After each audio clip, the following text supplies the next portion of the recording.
ಸಿಂಹರಾಶಿ, ವಾದ ವಿವಾದಗಳಲ್ಲಿ ಜಯವನ್ನು ಗಳಿಸ್ತೀರಿ. ಯಾವುದೇ ವಿಷಯ ಇರಲಿ ಅಲ್ಲಿ ಜಯ ನಿಮ್ಮದಾಗತಕ್ಕಂತಹ ಸೂಚನೆ ಅಲ್ಲಿರುತ್ತೆ. ಸಾಧನೆಯ ಹಾದಿ ಸುಗಮವಾಗ್ತಕ್ಕಂಥದ್ದು. ಯಾವ ವಿಷಯವನ್ನ ಕುರಿತು ನೀವು ಸಾಧನೆಯನ್ನ ಮಾಡಬೇಕು, ಏನೋ ಒಂದು ಗಳಿಸ್ಬೇಕು, ಪಡಿಬೇಕು ಅಂತಕ್ಕಂತಹ ಉದ್ದೇಶ ಇದ್ರೆ ಅದು ನಿಮ್ಮದಾಗತಕ್ಕಂತಹ ಸಂದರ್ಭ, ಅದಕ್ಕೆ ಪೂರಕವಾದಂತಹ ಮಾರ್ಗಗಳು ಬಹಳ ವಿಶೇಷವಾಗಿ ನಿಮಗೆ ಸಹಕರಿಸ್ತಕ್ಕಂಥದ್ದಾಗತ್ತೆ. ಮಾನಸಿಕವಾಗಿ ದೃಢತೆ ಇರಬೇಕು. ಗಟ್ಟಿತನದಿಂದ ಯಾವ ನಿರ್ಧಾರವನ್ನ ಮಾಡಬೇಕೋ ಅದನ್ನ ಮಾಡಿಯೇ ಸಿದ್ಧ ಅನ್ನುವ ಮನಸ್ಥಿತಿಯಲ್ಲಿದ್ರೆ ಮಾತ್ರ ನಿಮಗೆ ಅನುಕೂಲವಾಗ್ತಕ್ಕಂಥದ್ದು. ಮಿತ್ರರಿಗೆ ಏನೋ ಒಂದಷ್ಟು ಸಲಹೆಗಳನ್ನ ಕೊಡ್ತೀರಿ, ಅದು ನಿಮಗೂ ಕೂಡ ಒಳ್ಳೆಯದಾಗ್ತಕ್ಕಂಥದ್ದು. ಯಾರು ನಿಮ್ಮನ್ನ ಆಶ್ರಯ ಮಾಡಿರ್ತಾರೋ, ಹಿಂಬಾಲಿಸ್ತಾ ಇರ್ತಾರೋ ಅವರಿಗೂ ಕೂಡ ಅದರಿಂದ ಅನುಕೂಲ ಇರುವಂಥದ್ದಾಗತ್ತೆ. ವ್ಯಾವಹಾರಿಕವಾಗಿ ಪ್ರಗತಿಯನ್ನ ಕಾಣ್ತೀರಿ. ನಿಮ್ಮ ಬುದ್ಧಿವಂತಿಕೆ ಏನು, ಆ ಬುದ್ಧಿವಂತಿಕೆ ಯಾವುದಕ್ಕೆ ವಿನಿಯೋಗ ಆಗಬೇಕು, ಆಗ್ತಾ ಇದೆ ಅನ್ನುವಂಥದ್ದು ಇಲ್ಲಿ ಮುಖ್ಯವಾಗಿ ನಿಮಗೆ ಫಲವನ್ನ ಕೊಡ್ತಕ್ಕಂಥದ್ದಾಗತ್ತೆ. ಶತ್ರುಗಳು ಮಾತ್ರ ನಿಮ್ಮನ್ನ ಕಾಡ್ತಾನೇ ಇರ್ತಾರೆ. ಯಾವುದೇ ಕೆಲಸಕ್ಕೆ ಹೋದ್ರೂ ಅಲ್ಲಿ ಯಾರೋ ಅಡ್ಡಿ ಬರ್ತಾರೆ. ಅವರಿಂದ ಏನೋ ಸಣ್ಣ ಪುಟ್ಟ ತೊಂದರೆಗಳಾಗತ್ತೆ, ಅಡ್ಡಿ ಆಗತ್ತೆ. ಅದನ್ನೆಲ್ಲ ನಿಭಾಯಿಸ್ತಕ್ಕಂತಹ ಸಾಮರ್ಥ್ಯ ನಿಮಗೆ ಹೆಚ್ಚಾಗಿಯೇ ಇದೆ. ಆದರೆ ಆ ಸಂದರ್ಭದಲ್ಲಿ ಮನಸ್ಸು ವಿಚಲಿತವಾಗ್ತಕ್ಕಂಥದ್ದು ಸತ್ಯ. ತಾಳ್ಮೆಯನ್ನ ಕಳ್ಕೊಳ್ಳದಲೇ ಬುದ್ಧಿವಂತಿಕೆಯಿಂದ ಆ ಸಮಸ್ಯೆಯನ್ನ, ಸವಾಲನ್ನ, ಆ ಒಂದು ಪರಿಸ್ಥಿತಿಯನ್ನ, ವಾತಾವರಣವನ್ನ ತಿಳಿಗೊಳಿಸಬೇಕೇ ಹೊರತು ಕೋಪದ ಕೈಗೆ ಬುದ್ಧಿಯನ್ನ ಕೊಡಬಾರದು ಅಂತಕ್ಕಂಥದ್ದು. ನರಸಿಂಹಸ್ವಾಮಿಯನ್ನ ಪ್ರಾರ್ಥನೆ ಮಾಡಿ, ಉಗ್ರಂ ವೀರಂ ಮಹಾವಿಷ್ಣುಂ ಜ್ವಲಂತಂ ಸರ್ವತೋಮುಖಂ ನೃಸಿಂಹಂ ಭೀಷಣಂ ಭದ್ರಂ ಮೃತ್ಯುಂ ನಮಾಮ್ಯಹಂ ಎಂಬ ಪ್ರಾರ್ಥನೆ ನಿಮ್ಮದಾಗಿರಲಿ. ಶುಭವಾಗಿ. ಕನ್ಯಾ ರಾಶಿ, ಆರ್ಥಿಕ ಪರಿಸ್ಥಿತಿ ಶೋಚನೀಯ ಅಂತ ಹೇಳಿ ಅನಿಸ್ಬಿಡುತ್ತೆ. ನಮ್ಮ ವ್ಯವಹಾರ, ಉದ್ಯೋಗ, ಮನೆಯನ್ನ ನಿಭಾಯಿಸ್ತಕ್ಕಂತಹ ವಿಷಯಕ್ಕೂ ಕೂಡ ಹಣಕಾಸಿನ ಪರಿಸ್ಥಿತಿ ಇಷ್ಟೊಂದು ದುಸ್ತರವಾಯಿತಾ ಅನ್ನುವಂತಹ ಪ್ರಶ್ನೆ ನಿಮ್ಮಲ್ಲಿ ಉಂಟಾಗ್ತಕ್ಕಂಥದ್ದು. ಬೇರೆಯವರ ಮಾತಿಗೆ ಮರಳಾಗ್ತಕ್ಕಂಥದ್ದು ಬೇಡ. ಮೊದಲೇ ಕಷ್ಟದಲ್ಲಿದ್ದೀರಿ, ಸಮಸ್ಯೆಯಲ್ಲಿದ್ದೀರಿ. ಯಾರೋ ಬಣ್ಣದ ಮಾತುಗಳನ್ನ ಆಡಿದ್ರು ಅಂತ ಹೇಳಿ ಆ ಮಾತಿಗೆ ಬೆಲೆ ಕೊಟ್ಟು ಮೋಸಕ್ಕೆ, ವಂಚನೆಗೆ ಒಳಗಾಗ್ತಕ್ಕಂಥದ್ದು ಖಂಡಿತವಾಗಿ ಬೇಡ ಅಂತ ಅರ್ಥ. ಬೇಡದ ವಿಚಾರಗಳಲ್ಲಿ ಆಸಕ್ತಿ ಬರುತ್ತೆ. ಯಾವ ವಿಷಯದಿಂದ ಏನೂ ಪ್ರಯೋಜನ ಇಲ್ವೋ, ಅದು ನಿಮಗೆ ಮಾರಕವೋ ತೊಂದರೆಯೋ, ಅಂತಹ ವಿಷಯಗಳಲ್ಲೇ ಹೆಚ್ಚಿನ ಆಸಕ್ತಿ ಉಂಟಾಗ್ತಕ್ಕಂಥದ್ದು. ಮನುಷ್ಯ ಅಧಃಪತನಕ್ಕೆ ಹೋಗ್ಲಿಕ್ಕೆ ಇದಕ್ಕಿಂತ ಮುಖ್ಯವಾದ ಕಾರಣ ಇನ್ನೇನ್ ಬೇಕು? ಇದನ್ನೆಲ್ಲ ಗಮನಿಸಿಕೊಂಡು ಯಾವ ಸರಿತಪ್ಪುಗಳ ಚಿಂತನೆ ನಮ್ಮಿಂದ ದೂರವಾಗಿದೆಯೋ ಅದನ್ನ ಮತ್ತೆ ತಂದುಕೊಂಡು ಸರಿಯಾದ ಮಾರ್ಗದಲ್ಲಿ ಹೋಗ್ತಕ್ಕಂಥದ್ದು ಮುಖ್ಯವಾಗತ್ತೆ. ಪ್ರತಿಭೆಗೆ ತಕ್ಕ ಪ್ರತಿಫಲ ಇಲ್ಲ. ಕಾರಣ ನಿಮ್ಮ ನಿರ್ಧಾರಗಳ ಹಾಗಿರುತ್ತೆ, ಆಲೋಚನೆಗಳ ಹಾಗಿರುತ್ತೆ. ಅದನ್ನ ಗಮನಿಸಬೇಕಾದಂಥದ್ದು ಮುಖ್ಯವಾಗತ್ತೆ. ಆರೋಗ್ಯಕ್ಕೆ ಸಂಬಂಧಪಟ್ಟ ಹಾಗೆ ಶೀತ ಸಂಬಂಧವಾದಂತಹ ಸಮಸ್ಯೆ ನಿಮ್ಮನ್ನ ಕಾಡುವಂಥದ್ದಿದೆ.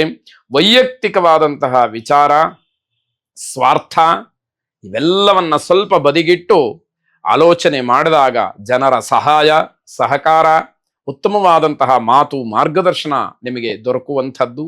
ಮಹಾಗಣಪತಿಯನ್ನ ವಿಶೇಷವಾಗಿ ಪ್ರಾರ್ಥನೆ ಮಾಡಿ ಎಲ್ಲ ಕಾರ್ಯಗಳು ಕೂಡ ನಿರ್ವಿಘ್ನವಾಗಿ ನಡೆಯುವಂತಹ ರೀತಿಯಲ್ಲಿ ನಿಮ್ಮ ಶ್ರದ್ಧಾಪೂರ್ವಕವಾದಂತಹ ಪ್ರಾರ್ಥನೆ ಇರಲಿ.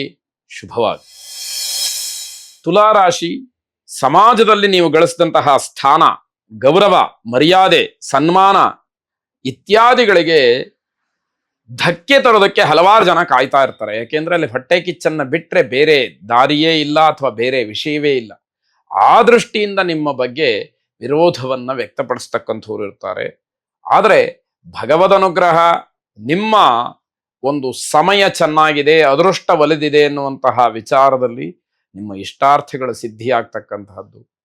ಯಾರು ಎಷ್ಟೇ ಏನೇ ಅಡ್ಡಿಪಡಿಸಿದರೂ ಕೂಡ ನಿಮ್ಮ ಗೌರವ ನಿಮಗೆ ಅನ್ನುವಂಥದ್ದು ಮುಖ್ಯ. ಮನೆಯಲ್ಲಿ ನೆಮ್ಮದಿಯ ವಾತಾವರಣ, ಮನೆಯವರ ಸಹಕಾರ ಪರಿಪೂರ್ಣವಾಗಿ ನಿಮಗೆ ಇರತಕ್ಕಂತಹದ್ದು. ಗೆಳೆಯರ ಜೊತೆಯಲ್ಲಿ ಕಾಲಹರಣವನ್ನು ಮಾಡ್ತೀರಿ. ಯಾವುದೋ ಒಂದಷ್ಟು ವಿಷಯಗಳನ್ನ ಮನಸ್ಸಿಗೆ ತಂದುಕೊಂಡು ಆ ವಿಷಯದಲ್ಲಿ ಚರ್ಚೆ, ಹಾಸ್ಯ ಇತ್ಯಾದಿಗಳನ್ನ ಮಾಡ್ತಾ ಸಮಯವನ್ನ ಕಳೀತೀರಿ ಅಂತಕ್ಕಂಥದ್ದು.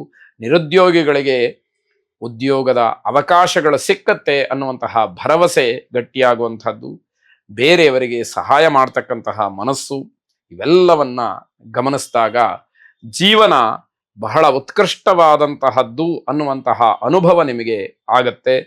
ದೇವಿಯನ್ನ ವಿಶೇಷವಾಗಿ ಪ್ರಾರ್ಥನೆ ಮಾಡಿ. ಶುಭವಾಗಿ. ವೃಶ್ಚಿಕ ರಾಶಿ, ಅನಗತ್ಯವಾದಂತಹ ಖರ್ಚು ನಿಮ್ಮನ್ನ ಕಾಡತ್ತೆ. ವಿನಾಕಾರಣ ಒಂದಷ್ಟು ದುಡ್ಡು ಖರ್ಚಾಗತ್ತೆ, ಅದರಿಂದ ಯಾವ ಪ್ರಯೋಜನವೂ ಇಲ್ಲ, ಮನಸ್ಸಿಗೆ ಬೇಸರವಾಗತ್ತೆ.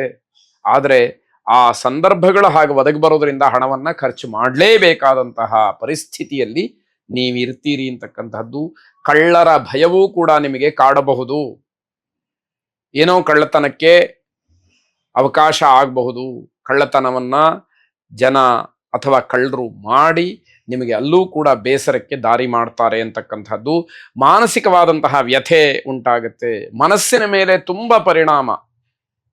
ಕಳ್ಕೊಂಡದ್ದನ್ನ ಮತ್ತೆ ಗಳಿಸಬಹುದು ಅಂತಕ್ಕಂತಹ ಧೈರ್ಯ, ಶಕ್ತಿ, ಸಾಮರ್ಥ್ಯಗಳು ಇದ್ರೂ ಕೂಡ ಮನಸ್ಸಿನ ಮೇಲೆ ಆಗ್ತಕ್ಕಂತಹ ಪರಿಣಾಮ, ಪ್ರಭಾವವನ್ನ ಸರಿದೂಗಿಸ್ಕೊಳ್ಳಕ್ಕೆ ಬಹಳ ಕಷ್ಟಪಡಬೇಕಾದಂತಹದ್ದು. ರಾಜಕಾರಣಿಗಳಿಗೆ ಸಮಸ್ಯೆ ಆಗ್ತಕ್ಕಂತಹ ದಿವಸ. ನಿಮ್ಮದೇ ಆದಂತಹ ಕೆಲವು ವೈಯಕ್ತಿಕವಾದಂತಹ ವಿಚಾರಕ್ಕೆ ತೊಂದರೆಯನ್ನ ಅನುಭವಿಸ್ತೀರಿ ಎನ್ನುವಂಥದ್ದು. ಆತುರದಿಂದ ತೊಂದರೆಯನ್ನು ಮಾಡಿಕೊಳ್ತೀರಿ. ಯೋಚನೆ ಮಾಡೋದಕ್ಕೆ ಅವಕಾಶವೇ ಇಲ್ಲ, ಸಮಯನೇ ಕೊಡೋದಿಲ್ಲ.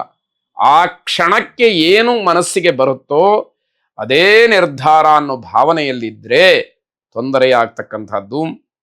ಪ್ರವಾಸಕ್ಕೆ ಚಿಂತನೆಯನ್ನ ಮಾಡ್ತೀರಿ, ಆದರೆ ಹಲವಾರು ಸವಾಲುಗಳು ಅಲ್ಲಿ ಎದುರಾಗತ್ತೆ. ಅದನ್ನ ದಾಟಿಯೂ ಪ್ರವಾಸವನ್ನ ಮಾಡಲೇಬೇಕು ಅನ್ನುವಂತಹ ಹಠ ಇದ್ರೆ ಮಾತ್ರ ಅದಕ್ಕೆ ಆದ್ಯತೆಯನ್ನ ನೀಡಿ ಎನ್ನುವಂಥದ್ದು. ಈಶ್ವರನನ್ನ ವಿಶೇಷವಾಗಿ ಪ್ರಾರ್ಥನೆ ಮಾಡಿ. ಹರಶಂಭೋ ಮಹಾದೇವ ವಿಶ್ವೇಶಾಮರವಲ್ಲಭ ಶಿವಶಂಕರ ಸರ್ವಾತ್ಮನ್ ನೀಲಕಂಠ ನಮೋಸ್ತುತೆ ಎಂಬತಕ್ಕಂತಹ ಪ್ರಾರ್ಥನೆ ನಿಮ್ಮದಾಗಿರಲಿ. ಶುಭವಾಗಿ.